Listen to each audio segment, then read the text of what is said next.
In the quiet town of Grayson, a single mom named Harper Lane runs a humble mechanic's garage, seemingly just another face in a peaceful community.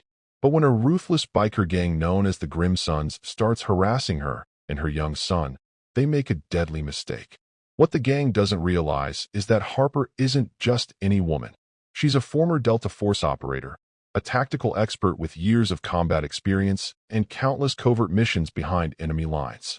When the gang's intimidation crosses the line, Harper makes a call that will change everything. The Grimm Sons, led by the notorious Axel, thought they were dealing with an easy target. Instead, they found themselves up against a woman whose skills and allies run deeper than they ever imagined. What began as petty harassment ignites a tactical war, one that will forever alter the fate of Grayson. Before we dive in, let me know in the comments where you're watching from. I love seeing how far these stories reach. And if you're new here, hit that subscribe button so you don't miss tomorrow's special video. I guarantee you won't want to miss it. Now let's jump in. In the quiet town of Grayson, North Carolina, life moves at a slower pace. People know each other by name. The streets are cracked, the diners are half empty, and the local mechanic's garage, Harper's Auto, is where the community's battered trucks come to get a second chance. Harper Lane works there, always has. To the town, she's the single mom with grease on her jeans and a pair of sharp, oil-stained sunglasses she never takes off. They know she raises her boy, Tyler, by herself. They know she's been widowed for years. What they don't know is that before she was Harper Lane, the mechanic, she was Staff Sergeant Harper Viper Lane, one of Delta Force's most effective Black Ops operators. 42 direct action missions, high-value target extractions, urban warfare specialist, demolitions expert, ghosted out of the service without so much as a retirement ceremony. She never told anyone, not even Tyler. These days, Harper's battles are fought under hoods and chassis, not in foreign war zones. But trouble has a way of finding people like her, even when they're done with it. Today's trouble rolls into town on 3 matte black motorcycles. The Grimm Sons, a nomadic biker gang known for drug trafficking, extortion, and unpredictable violence, have started testing the limits of small towns like Grayson. Places too quiet. Places without real police backup. They don't expect resistance. They don't expect a mechanic to be a problem. The Grimm Sons' lieutenant, Axel Price, is the type of man who talks first with his fists and negotiates with threats. His crew picks soft targets, loners, widows, store owners. Harper's garage sits right at the edge of town, isolated. To Axel, she's just another box to check. Another place to squeeze protection money out of. It's a mistake. They roll up, revving engines loud enough to rattle the garage doors. Harper's under the hood of an old Chevy when she hears them. Axel kicks the door open, the metallic clang echoing in the still air. "Afternoon, sweetheart. This your place?" Harper wipes her hands calmly on a rag, not even looking up. "I keep it running." Axel smirks. "See, me and my boys, we like to keep things safe around here. Roads can get real, dangerous." His voice drips with false charm, but the thread is sharp. Harper finally glances at him through her sunglasses. "You offering roadside assistance? How generous." Axel laughs, but his patience is thin. No, I'm offering peace of mind. Just a small weekly payment, and we'll make sure nothing bad happens to your pretty little shop. Understand?" She studies him for half a beat, reads his posture, his confidence, his assumption that she's going to fold. She's seen this before, in war zones, in alleys, in boardrooms where generals thought they had all the pieces on the board. Harper tilts her head. "Here's the thing. I don't pay for peace. I make my own." Axel's smirk fades, just a little. "That's so." She folds her rag, sets it on the workbench, and steps out from behind the car. Casual, composed, but every step calculated. "That's so," she says deadpan. "Now, you've got about 3 seconds to decide whether you want to keep all your teeth or not." The garage falls into thick silence. One of Axel's men snorts, moving to grab her arm. In a flash, Harper spins his wrist, slamming his face into the hood of the car with surgical precision. No wasted movement. No hesitation. She disarms him, pocket knife clattering to the floor. Axel steps back, eyes narrowing. This isn't going to be as easy as he thought. And Harper's just getting started. Axel's boot scrapes the concrete as he steps back, sizing her up with a newfound wariness. The casual bravado drains from his face, replaced by something sharper. Curiosity mixed with caution. His man groans on the ground, clutching his nose, blood dripping onto the oil-streaked floor. The other two Grimm Sons tense, their hands itching toward the weapons tucked at their belts. Harper stands calm, shoulders squared, breathing steady. Her mind has already mapped out the next 5 moves. She knows the layout of the garage down to the centimeter, knows where the tools are, knows the weight of the tire iron behind her, the reach of the pry bar under the bench, the trajectory of the wrench that could become a projectile in less than a second. Years in Delta taught her this. Control your environment, control the fight. Axel's jaw tightens. You just made this personal, sweetheart. Good, Harper replies, her voice low and precise. Personal makes it easier to remember when I break you. One of the bikers lunges. Harper pivots, grabs a torque wrench from the bench in a single fluid motion, and drives the steel handle into his ribs. The sound of cracking bone echoes across the shop. He drops to his knees, wheezing. Axel curses, pulling a knife. That's when Harper's son, Tyler, walks in from the side door, backpack slung over one shoulder, mid-bite into an apple. He freezes. Mom. Harper's gaze snaps to him, lightning-fast calculation firing in her brain. Exfil route. Covered. Closest threat? Axel armed. Nearest improvised weapon? Socket wrench, 2 feet to the left. Tyler, go to Mrs. Rollins' house. Now. But. Now, Tyler. Something in her tone, firm, sharp, absolute, propels him out the door without another word. Axel gestures to his men. Grab the kid. Harper doesn't wait. She drives her boot into the shin of the nearest thug, twists the torque wrench from his limp hands, and sends it flying toward Axel's face. It clips his cheek, enough to stagger him. Harper barrels toward the garage door, slamming the emergency release lever. The steel shutters screech as they begin to close. She grabs the second biker by the jacket, uses his body to wedge the door open just long enough to slip outside. Axel's roar echoes behind her. By the time the shutters slam shut, Harper is already sprinting, cutting through the back alleys, heart rate steady. She's not running. She's repositioning. She knows Axel will come after her son. That's the obvious play. It's exactly what she'd do if she were him. Force the opponent to react emotionally. But Harper doesn't rattle that easy. In a tactical withdrawal, you don't think about the retreat. You think about the next position of power, about controlling the engagement. As she moves, Harper flips the mental switch she hasn't touched in years. The mechanic disappears. Viper is back. She slips a slim, rugged phone from her back pocket, a burner. She dials a number she hasn't used in 5 years. It rings once. Well, damn. I was starting to think you'd forgotten me. The voice on the other end is smooth, laced with amusement. Lance Grady, former recon, her old mission partner. I need a favor. Possible fast-moving hostiles. Civilian asset, my son. I'm en route to extract him, but I could use another set of eyes. Say no more. SpookNet's still live. I'll spin up drones. What's the AO? Small town. Grayson. Sending GPS now. Copy. I've got you, Viper. The call ends. Harper's steps quicken as the gears in her mind grind into a rhythm she thought she'd left behind. Axel thinks this is about intimidation. A few bikes. A few blades. He doesn't realize he's about to walk into a battlefield, and she's already playing 10 moves ahead. Harper doesn't run blindly.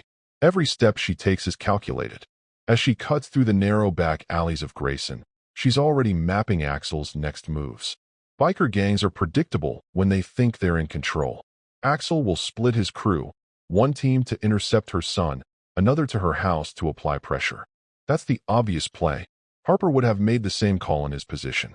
She needs to get to Tyler first. Her route is tight.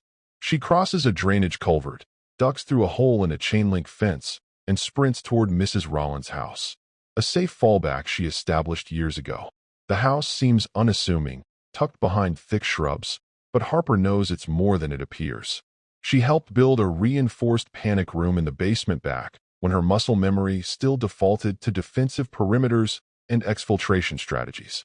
Tyler is already there, pacing nervously on the porch, clutching his backpack like it's a shield. Mom. His voice cracks, panic setting in. Harper keeps her tone firm, steady. Inside now. Mrs. Rollins opens the door, concern etched on her face. Harper, what's going on? No time. Lock the doors. Take Tyler straight to the basement. Secure the panic room. If you see anyone on bikes, you stay down there until I come back. Clear. Mrs. Rollins nods quickly. She's dealt with Harper's unspoken past long enough to know when not to ask questions. Tyler lingers. Mom. Harper kneels in front of him. Listen to me. You're safe here. But you stay quiet. You stay hidden, and you wait for me. I'll come back for you. I always do. She taps his chin lightly, forcing a small, confident smile. Tyler nods, though his eyes shimmer with worry. As soon as the door shuts, Harper moves fast. She ducks behind the neighboring shed and flips open a weathered toolbox she buried years ago. Inside, a Glock 19, 2 loaded mags, a compact radio, and a spare set of keys wrapped in a tattered cloth. Her exfil kit, untouched since the day she promised herself she was done with this life. She's not done. Not yet. Harper slots the magazine, chambers around, and secures the Glock at her side. She presses the comms button on the radio, a line she hoped she'd never need again. It connects immediately. Didn't think I'd hear your voice again, Viper. Lance Grady, her old partner, Delta Force, Intel Specialist, always 3 screens ahead of everyone else. I've got hostiles. Multiple. I need eyes. Drones already in the air. I'll pull street feeds. Drop me the grid. Harper feeds him her coordinates. Grady's reply comes fast. Got him. 2 bikes en route to the school. 2 heading for your house. They've got a van moving in from the south, likely a grab unit. Priority is the school. I'll handle it. Keep me posted on the van. Copy that. Welcome back, Viper. Harper slides into her blacked-out '87 Chevy Blazer, tucked away in an abandoned service lot. Localize always assumed it was a junk heap.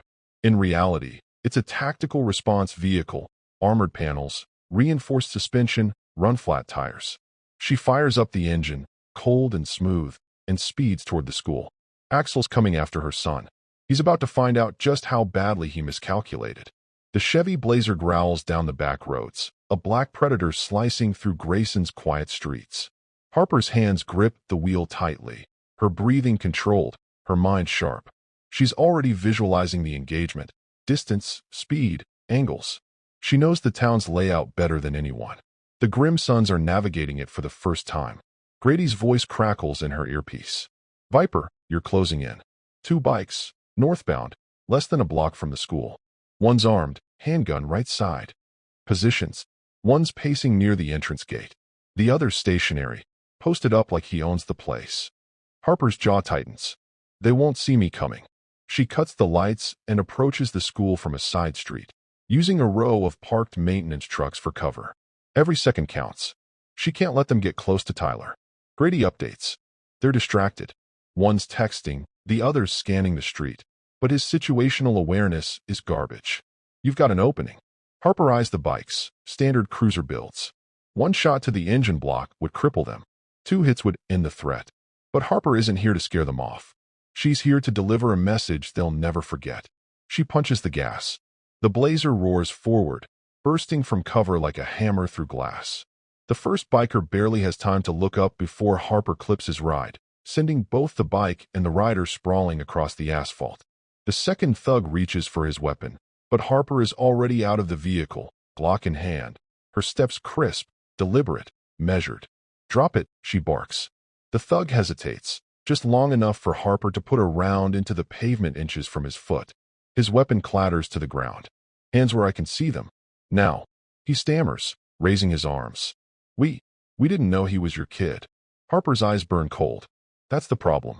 You didn't know anything. She steps forward, forcing him back toward the school gate. The message needs to land. You tell Axel this isn't just some small-town shakedown.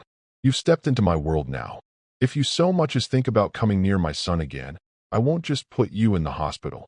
I'll take your entire crew apart piece by piece. The thug's face drains of color. Who the hell are you? Harper leans in, her voice low, surgical. I'm Viper, Delta Force, and I've got a decade's worth of skills you're about to lose sleep over. She spins, cracks the side of his head with the butt of her Glock, and lets him crumble to the pavement. Grady's voice returns in her ear. Beautiful work. Van's closing on your house, 2 minutes out. Copy. Redirect me. Fastest intercept. Take 8th Street. I'll reroute traffic lights. You'll beat them by 30 seconds. Harper dives back into the Blazer and floors it. They're trying to corner her. They think they're applying pressure. They don't realize she's maneuvering them, controlling the battlefield, one move at a time. The next fight will be on her terms. And she's just getting started. Harper tears down 8th Street, the Blazer's tires screeching as she drifts around a tight corner, gaining precious seconds. Grady's voice stays steady in her ear, calmly feeding her real-time intel. Van's 30 seconds out. For occupants. No visible long guns. Probably assuming soft resistance. Good. Let them think that. She isn't rushing to defend her home. She's about to turn it into a kill box. Grady, I need eyes on the east alley by my garage. Does it still have that open utility route? Confirmed. Alley's clear. Back gate to your lot is unlocked. Looks like you planned for this a long time ago. Always did. Harper's house isn't just where she lives. It's a tactical playground. She designed the property with blind spots, reinforced door frames, and redundant exits. It's not a fortress, it's a snare. She pulls into the garage, ducks through a side entrance, and quickly assesses the area. Her old equipment is still there. Makeshift obstacles, spools of steel cable, industrial chains, hydraulic lifts, all repurposed for one thing: control. Grady's calm voice cuts in. ETA 20 seconds. They're approaching from the south. Perfect. Redirect the east gate's lock. I'm going to corral them. On it. Sending gate override now. Harper moves fast. She strings a steel cable waist-high across the east entrance of the lot, locking it down. She knows exactly how Axel's men will approach. Fast, careless, confident. The van's engine echoes down the street. Harper slips behind a stack of tires, Glock ready, heart rate steady as a metronome. The van skids into the lot, front wheels popping as they speed over the curb. They aim straight for the garage. 3 of Axel's men pile out, armed with handguns and makeshift batons. Fan out, one of them shouts. Find the kid now. They don't notice the steel cable until it's too late. One thug sprints toward the back entrance. His legs are swept out from under him with brutal force as he trips over the tensioned wire, slamming to the ground and losing his weapon in the dirt. The second thug cuts toward the side door, but Harper steps from cover and fires a precise round into the concrete at his feet. Drop it, she commands. The man hesitates. Too long. Harper advances, eyes cold, weapon steady. Drop it, or I make the decision for you. He stammers, lowering his weapon. Good choice. The third thug, older, more composed, tries flanking her, but Harper has already maneuvered him. She ducks behind a hydraulic lift, slams the control lever, and sends the steel arm dropping in front of him, cutting off his path. He fires a panicked shot, but Harper's already moved to his flank, disarming him with a fast elbow to his wrist and sending him sprawling against the toolbox. Grady's voice crackles in. Axel's going to hear about this in 5 minutes. You want him to? Absolutely. I want him to come to me. Harper cuffs the 3 men together using a set of zip ties she snatches from the bench. Tell Axel exactly what you saw here, she says, her voice low and cutting. Tell him I didn't run. Tell him I set the trap. Tell him I'm waiting. One thug spits blood, his lip trembling. You're insane. Harper leans in, her eyes flat. I'm prepared.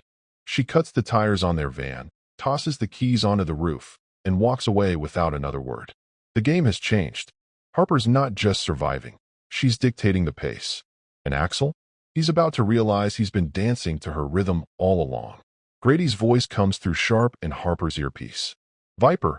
Axel's regrouping. His pride shot. He's bringing backup. 6 more riders inbound. He's not playing games anymore. Good. Harper replies, her voice calm, surgical. I want him all in. She drives the Blazer toward the old shipping yard on the outskirts of town. To most people, it's just a graveyard of rusted containers and abandoned forklifts. To Harper, it's perfect terrain, tight lanes, limited maneuverability, natural choke points. She slides the Blazer behind a stack of shipping containers, kills the engine, and starts prepping the field. Her movements are quick, efficient. First, she drags loose steel chains across key lanes, waist-high trip hazards that will funnel enemies into tighter paths. Then, she shoves wooden pallets into narrow corridors, forcing a bottleneck. Finally, she rigs a cargo container to an overhead crane, positioning the release lever within her reach. Grady updates. Axel's convoy is rolling in. 2 minutes out. They're expecting this to be quick. They won't get quick. Harper murmurs. They'll get deliberate.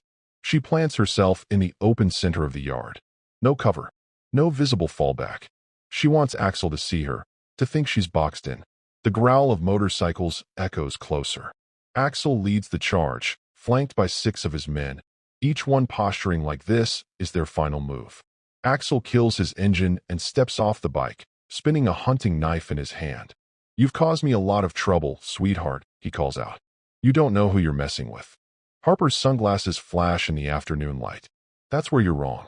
I know exactly who you are. I just don't care. Axel's lips curl. Big talk for someone standing alone. Alone's never bothered me. He raises his hand. Take her. 2 thugs charge. Harper doesn't retreat. She pivots hard, grabs a steel chain she prepositioned, and yanks it tight as one biker trips, slamming face first into the ground. The second swings a crowbar wildly, but Harper is already rolling left, grabbing a metal hook and driving it into his ribs with a satisfying crack.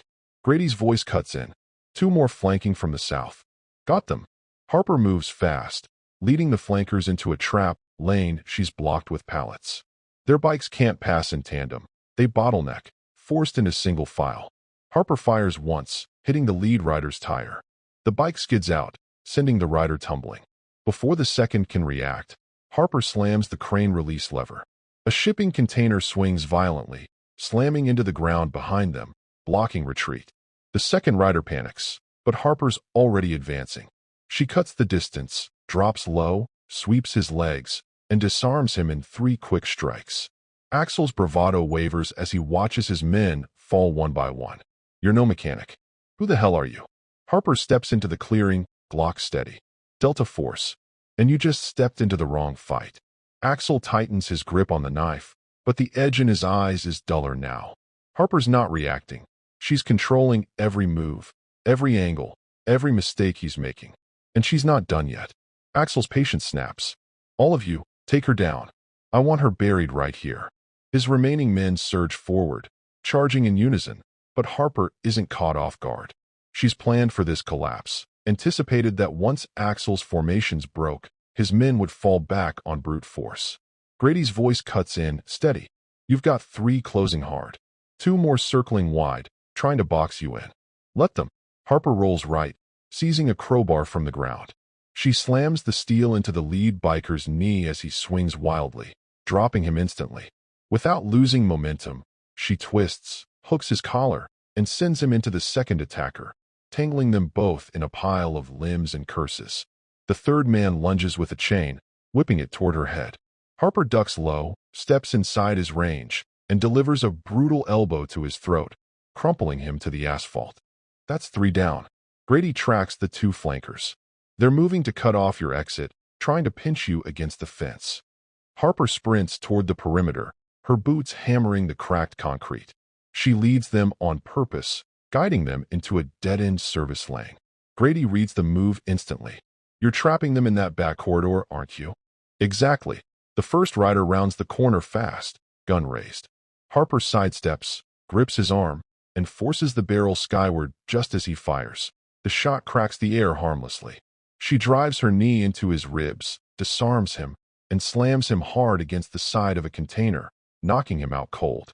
The second man tries to retreat, realizing too late the lane has no exit. Harper presses the advantage, firing a warning shot near his boot. Drop it. Now. His weapon clatters to the ground. Hands on your head. On your knees. He obeys, panting, his bravado fully gone. You tell Axel what you saw here. You tell him I didn't run. I didn't hide. I outmaneuvered all of you. Her voice drops to a lethal whisper. And tell him next time, I won't leave survivors. The man stammers, nodding rapidly. Harper backtracks to the open yard.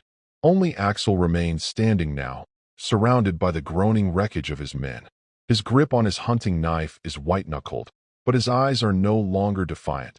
They're calculating. Nervous. Harper holsters her Glock and squares her shoulders. No more backup. No more leverage. You're out of moves, Axel. He spits on the ground. You've cost me too much to let you walk away. You were never going to let me walk away. Axel lunges, knife flashing. Harper shifts into him, redirects his arm, locks his wrist, and drives her elbow into his ribs. He swings again, sloppy now, and she counters with a sharp strike to his temple, staggering him backward. The fight doesn't last long. Axel's a street brawler. Harper's a tactician. She sweeps his legs, sending him crashing to the ground, and places her boot squarely on his chest. You brought a knife to a war you didn't understand. Grady's voice comes through. Axel's crew is done. No more heat on your house. Your boy's safe. Harper leans down, cold and precise. You remember this, Axel. You came after my family. You thought I was an easy mark. Next time you won't walk away. She cuffs his hands behind his back with industrial ties and leaves him pinned. The message is sent. No one owns this town but her. The shipping yard falls silent, the scent of gasoline and burnt rubber lingering in the air. Harper stands over Axel's restrained body, breathing steady, heart rate controlled. She doesn't savor the victory. This was never about ego. It was about precision, protection, control. Grady's voice hums in her earpiece. Local law enforcement's just now catching up. I've intercepted the dispatch chatter. Seems Axel's boys made enough noise to finally get noticed. Let them clean it up, Harper says, turning away from Axel without a glance. But make sure they understand, no reports with my name on them. Already scrubbing camera feeds. As far as they'll know, this was a gang-on-gang dispute. You're a ghost. Good. Harper retrieves her blazer and heads toward Mrs. Rollins' house. Tyler is the priority. Always. The town feels smaller now. The usual chatter, the predictable routines, it all feels distant. Grayson had been her safe harbor. Now it's been exposed. Threatened. Contaminated. When Harper pulls into the driveway, Tyler bolts from the porch, wrapping his arms tightly around her waist. You're okay, he breathes, his voice shaking. Harper kneels to meet his eyes. I told you I would be. I always come back. Who were those guys? Why did they come after us? She pauses, measuring how much of the truth to give him. He's old enough to start seeing the edges of her past. Bad people looking for easy targets. They made a mistake thinking we were one. But why you? Why our garage? Sometimes, Harper says carefully, people see what they want to see. They thought I was just a mechanic. They didn't see what I used to be. Tyler frowns. What did you used to be? A soldier, she says simply. Someone who solved problems, permanently. His eyes widen slightly, trying to piece it together, but she gently tousles his hair, deflecting the deeper questions for now. Mrs. Rollins steps outside, relief softening her worried face. Grady called. Said it's over. Not over, Harper corrects, standing. Just paused. Grady's voice buzzes in. Viper, you've rattled them. I've been listening to Grimm Sons' comms traffic. Word's spreading fast. Axel's crew is officially backing out of Grayson. But there's chatter from higher up. Their parent network might not take this lying down. Let them come. I'll be ready. You're really staying here after this? Harper glances at Tyler, who's still clinging to her side. Yeah, I am. Grady's chuckle is soft. You always were stubborn. Just prepared. She hangs up, but she knows it's not over. Axel was a foot soldier. The Grimm Sons answer to someone larger. A syndicate that won't like having their men broken, their operation dismantled. But Harper doesn't flinch from the thought. That night, she goes back to the garage. Slowly, deliberately, she rebuilds her defenses. Reinforces the windows. Replaces the steel cables. Updates her old surveillance lines with Grady's help. She's not waiting to be hunted. She's building a new perimeter. On her terms. Because some ghosts don't fade, they guard what's theirs. And Harper Lane just reminded the wrong people that she's not to be underestimated. The garage hums quietly as Harper finishes securing the last of the reinforced panels. Outside, Grayson streets sleep under a thin veil of fog. But inside, tension coils like a spring, ready to snap. Her phone buzzes. Grady's name flashes on the screen. Got a minute? She answers. More than that. I'm bringing in reinforcements. Harper arches an eyebrow. Reinforcements? I'm not exactly running a war here, Lance. Grady chuckles low. This isn't about war. It's about balance. You need backup. Old friends with specialties that might just save your skin. She leans back, considering. 5 years out of the game meant one thing. Connections thinned.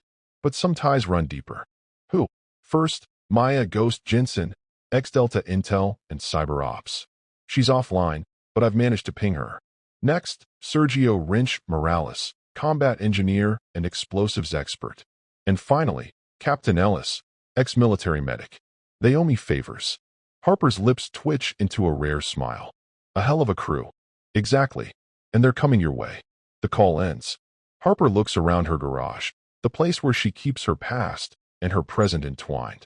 She knows the Grimm Sons won't back down easily. Axel was just the opening gambit. The syndicate behind them is larger, smarter, and more dangerous. But Harper isn't planning to fight alone. Within the hour, headlights sweep past the property. A dark SUV pulls up quietly. Out steps Maya Jensen, moving with the grace of a shadow, scanning every angle with sharp eyes. "Ghost," Harper greets, voice low. Maya nods. "You called. Let's make sure it's the last time you need backup." Next comes Sergio, lugging a duffel bag filled with gear that rattles softly, the subtle hum of tools, wires, and something heavier.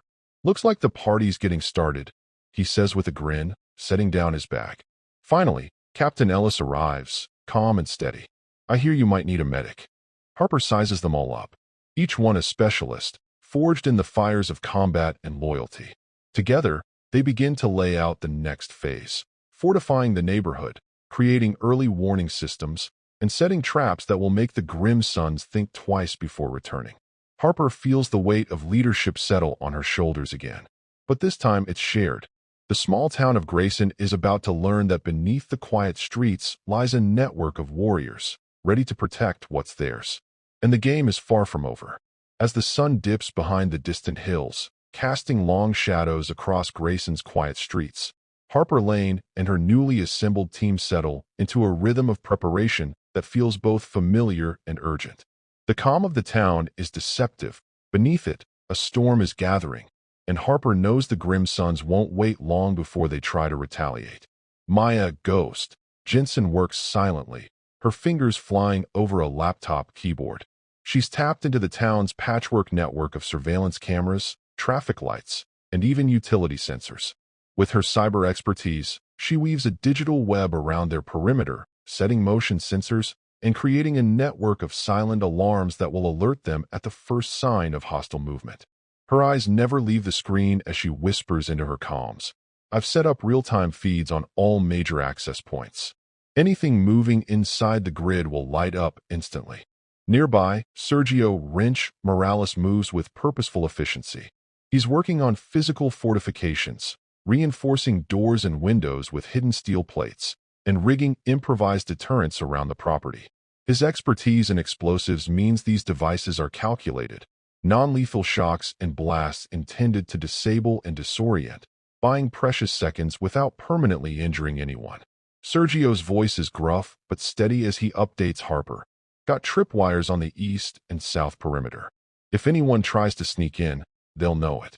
Captain Ellis, the former military medic, surveys the makeshift medical station they've established inside Harper's garage and Mrs. Rollins' basement. He's organized trauma kits, stocked 4 fluids, and mapped out evacuation routes. More importantly, he's training Harper and her son Tyler in basic emergency care, because when the fight inevitably escalates, knowing how to stop bleeding and treat shock could save lives. Ellis's calm demeanor is a reassuring anchor for the group.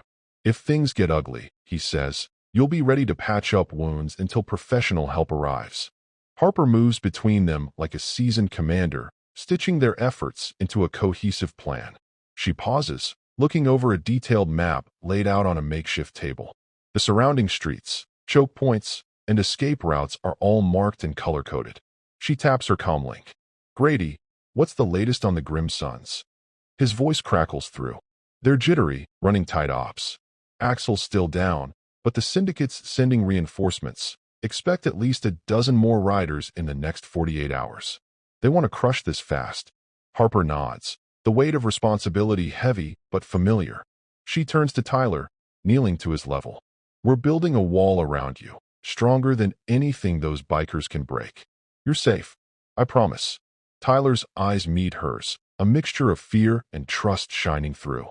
"I'm scared," he admits softly. She brushes his hair back. "Good. Scared means you're paying attention. But we'll get through this. Together." The night grows darker, but inside the garage, the team presses on. Plans are drawn and redrawn. Radios tested. Escape drills practiced with precision. Each moment is a step toward readiness. Harper's mind is clear. This isn't just about defense anymore. It's a message. Grayson belongs to those who protect it. and anyone who threatens it will face consequences they won't forget. The morning light filters through cracked garage windows, soft and deceptive. Harper wakes early, the usual hum of Grayson replaced by a heavy silence that presses down like a warning. The town looks untouched, peaceful, but Harper knows better. Danger lurks just beyond the horizon. She moves through her routine with practiced precision, checking her Glock's chamber, testing her comms, and securing her gear.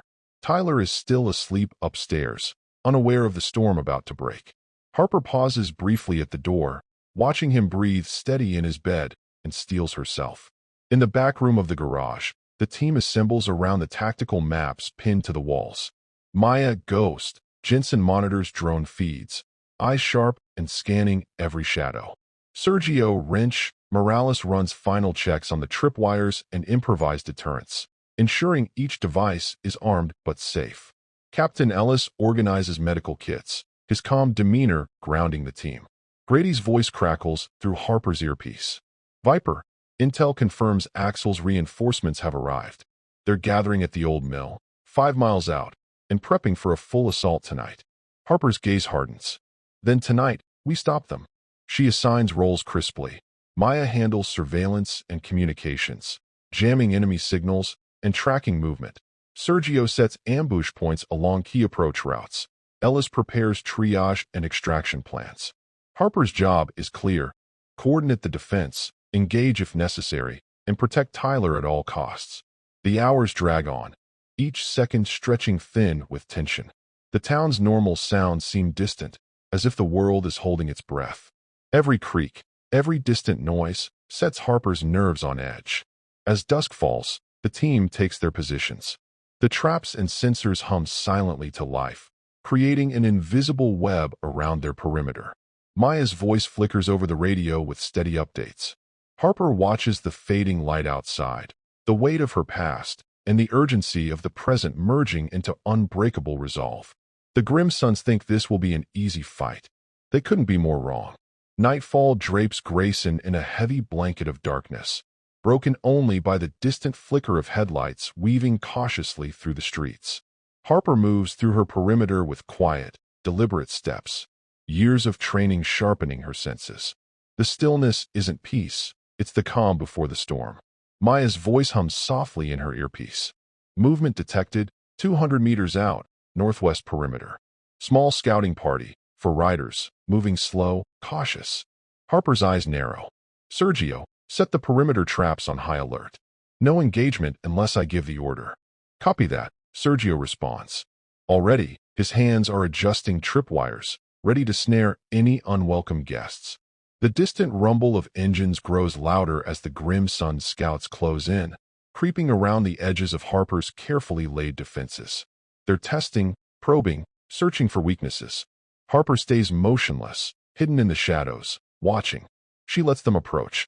The 4 riders circle the yard, their engines whispering low, silent hunters in the night. One raises his pistol, signaling the others to advance. Time compresses, every heartbeat echoing loudly in Harper's ears. With a swift gesture, Harper cues Maya to trigger the remote alarm. Suddenly, a shrill siren shatters the night silence. Lights flash, and chaos erupts. The lead rider's bike careens out of control as Sergio's tripwire snaps tight around the front wheel, sending him sprawling hard onto the gravel. Harper doesn't hesitate. She fires a precise, disabling shot that drops the second rider before he can react. The remaining 2 swerve, startled, then scatter in panic. Good hit, Viper, Grady's voice crackles. Reinforcements are mobilizing fast. Expect a full assault within the hour. Harper reloads her Glock, eyes scanning the perimeter for movement. Let them come, she says quietly. We're ready. The first blood has been drawn. Harper's tactical trap has worked flawlessly, disrupting enemy scouting and sending a clear warning. The Grimm Sons now understand they're not dealing with a scared single mom or an easy target. Harper Lane is a predator in her own right, one who commands the battlefield with ruthless precision. As the night deepens, the team tightens their defenses, readying for the inevitable wave of retaliation. This is more than a fight for survival. It's a war for Grayson's soul. Under the cover of a moonless night, Axel's reinforcements roll in like a storm. 24 grim-faced riders roar down the narrow streets of Grayson, engines snarling in the darkness, a pack of wolves closing in on their prey. They are confident, brutal, and ready to take back what they believe is theirs. Harper watches from her concealed vantage point, heart steady, mind razor-sharp. Every detail counts. She taps her calm, voice calm but resolute. Maya, keep eyes on all entry points. Feed me live intel. Maya's fingers dance over her console, sending real-time maps and thermal feeds across their network. They're spreading out, approaching from 3 vectors, north, east, and south. Tripwires armed and ready. Sergio moves quickly into position along the most likely routes. His hands steady as he plants explosive charges wired to both tripwires and remote detonators. These are not meant to kill, just disable and disorient. Every second they buy could be the difference between survival and disaster. Captain Ellis arranges the medical station in the garage basement, organizing supplies and briefing Harper and Tyler on trauma care basics. We'll treat wounds quickly and get you patched up before the paramedics arrive, he says, voice calm but firm. The first riders fan out, expecting a swift, overwhelming raid.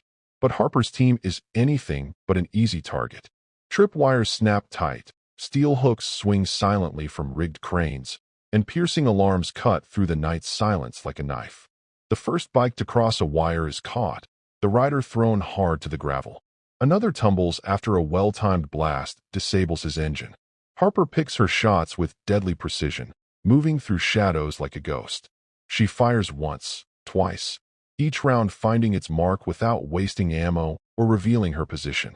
Grady's voice crackles with urgency. They're adapting fast. Axel's calling for reinforcements. He's sending in heavy hitters. Harper's grip tightens around her weapon. Bring them on. We're ready. The siege intensifies as waves of Grimm Sons clash with Harper's defenses. Each attack met with coordinated response.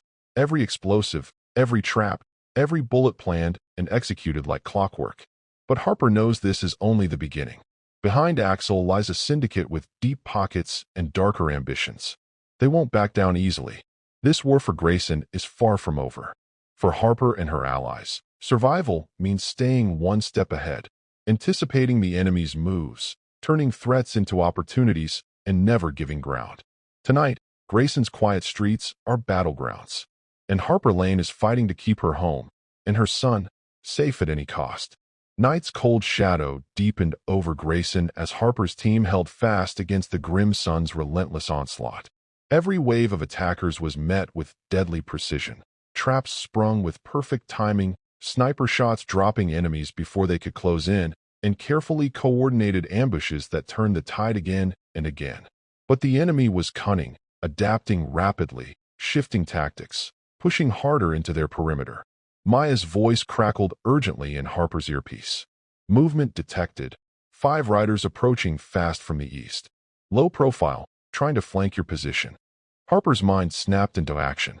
Sergio, ready the eastern traps. We need a hard hit before they get close. Without hesitation, Sergio tightened wires and armed charges. Every device was set to disrupt, disable, and disorient. Not to kill, but to buy precious time and create chaos. Harper melted into the shadows behind a rusted stack of containers. The 5 riders crept closer, engines quiet, eyes scanning. Harper fired 2 warning shots, sharp cracks that shattered the night silence, forcing the riders to hesitate and slow. That's when the traps exploded into life.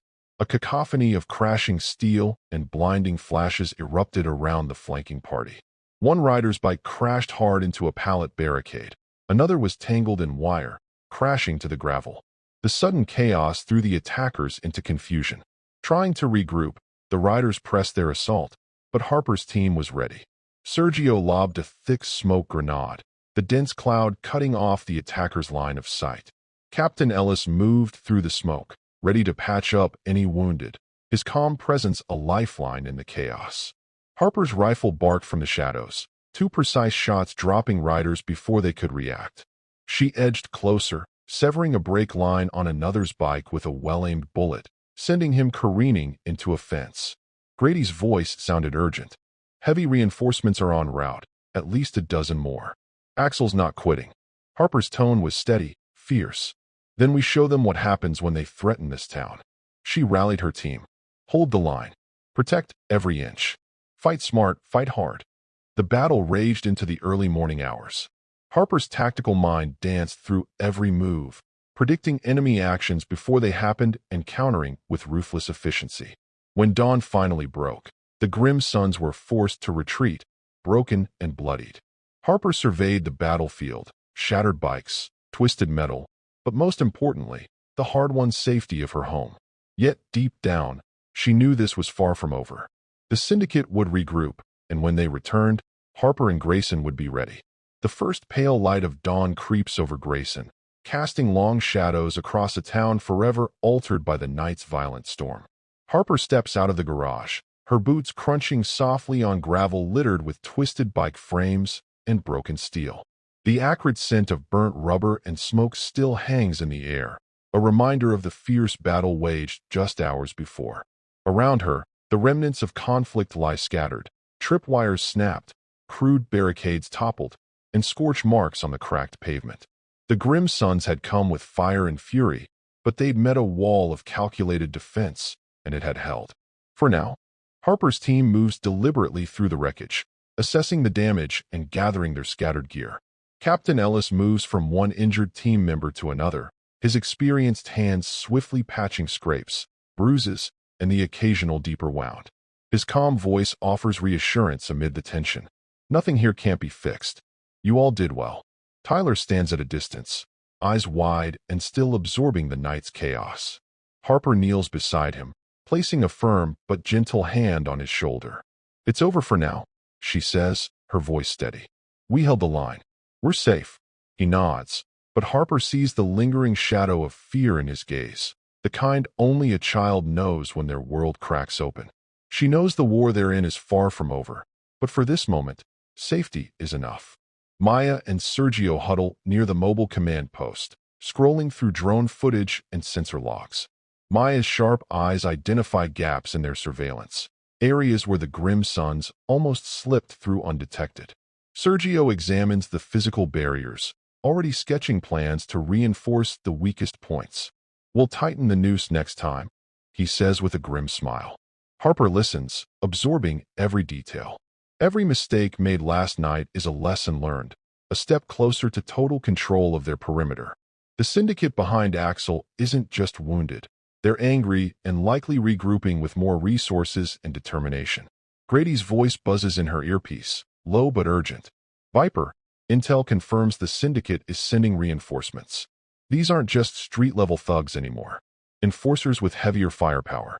They're mobilizing fast. Harper's jaw tightens. She exhales slowly, steeling herself against the coming storm. Let them come, she replies quietly. We'll be ready. We always are.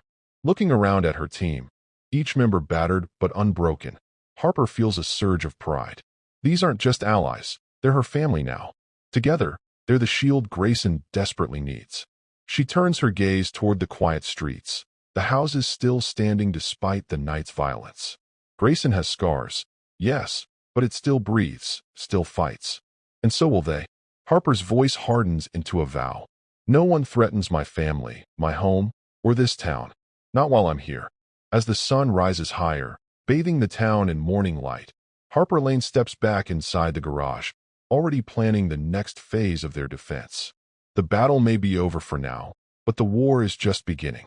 The morning sun filters gently through the trees lining Grayson's quiet streets, casting long, warm shadows over the town's battered but resilient landscape. On the surface, life seems to return to normal.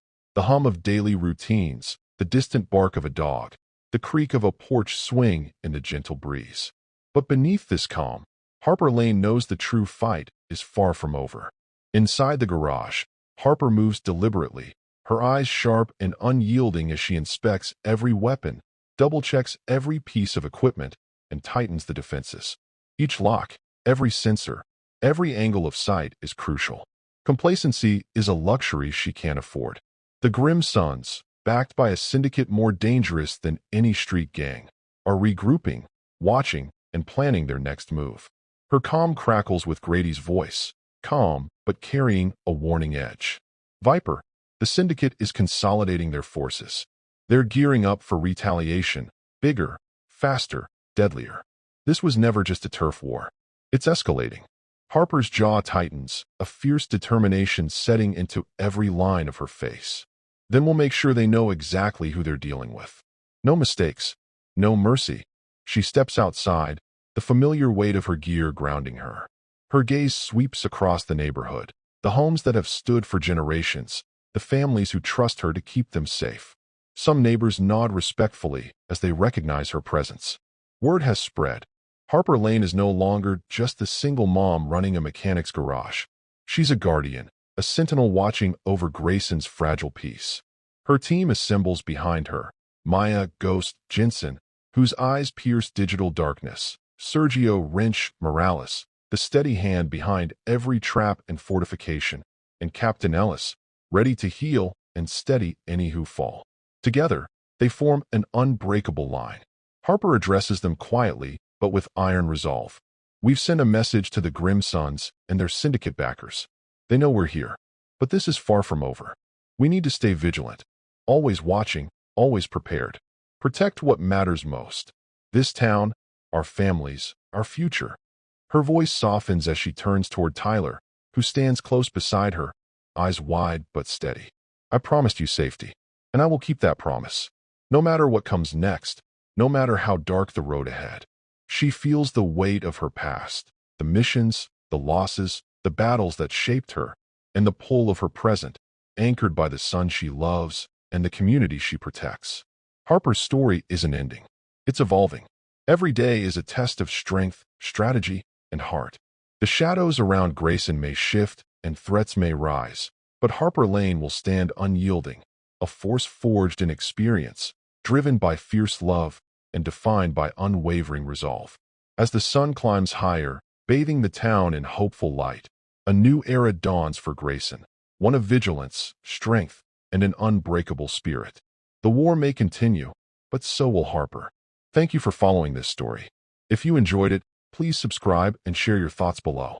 Where are you watching from? Let us know in the comments. Stay tuned for more immersive tactical stories.